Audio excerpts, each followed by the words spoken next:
Hey, good morning, everybody. I want to share today's devotion with you here on Thursday.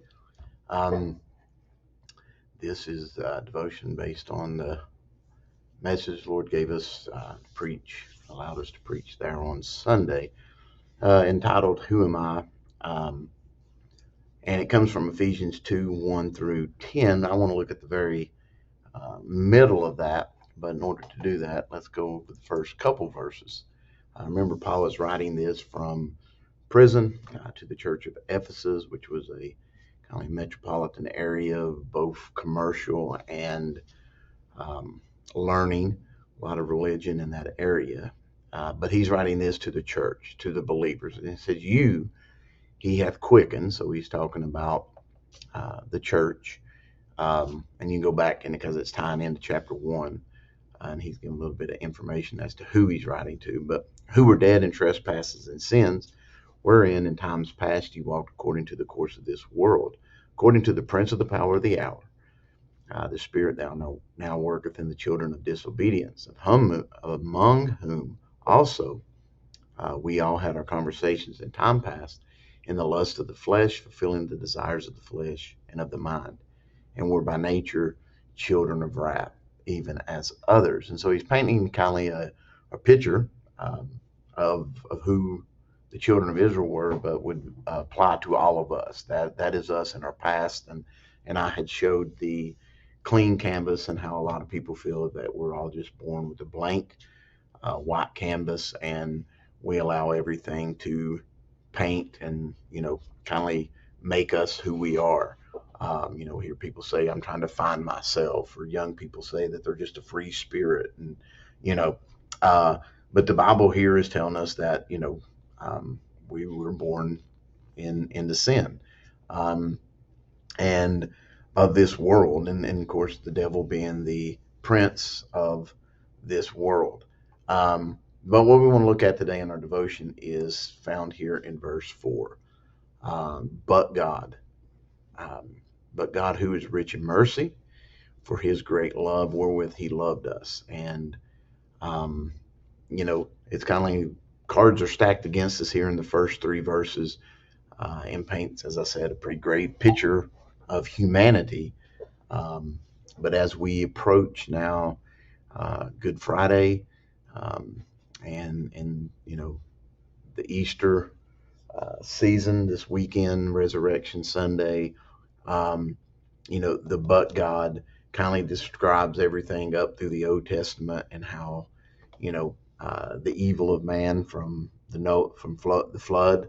Of course, beginning with Adam and Eve being kicked out of the garden because of sin, and then humanity growing so evil that God sent the flood.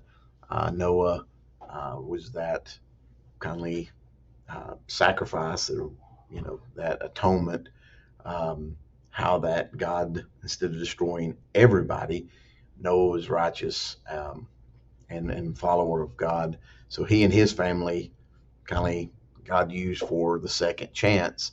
Um, then we just see a lot of different laws and things throughout the Old Testament of how, atonement for sin would be covered through sacrifices and all that. But now here Paul is telling the New Testament church that, you know, um, even though our heart is evil, there's evil all around us. But God. And so a lot of people would ask, well, how can God do these things? How is God able to, you know, um, change humanity? Well, and why does he do it? Well, one, because it says right here, he is rich in mercy. He has a storehouse of mercy um, that he displays so much so that he sent his son to die on the cross for us. And you say, well, why would he do that? The next part of that tells us here, for his great love, um, wherewith he loved us. He loved you. He loved me so much that even though our past, you could be, you could have a minor pass or a major pass. And what I mean by that is just, got saved at an early age, really don't have nothing bad per se in your past, but the Bible says all are sinners. We are all sin.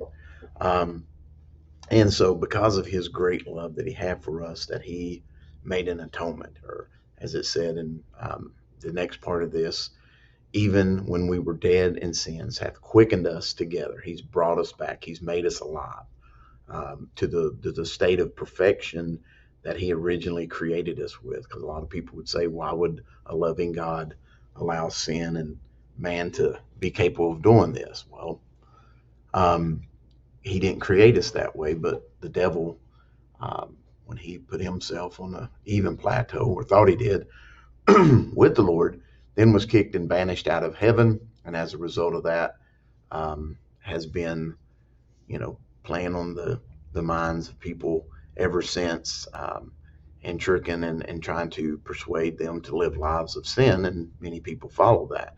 Um, but God, but God made a sacrifice, made a way that we could have what he originally designed, and that was fellowship with him.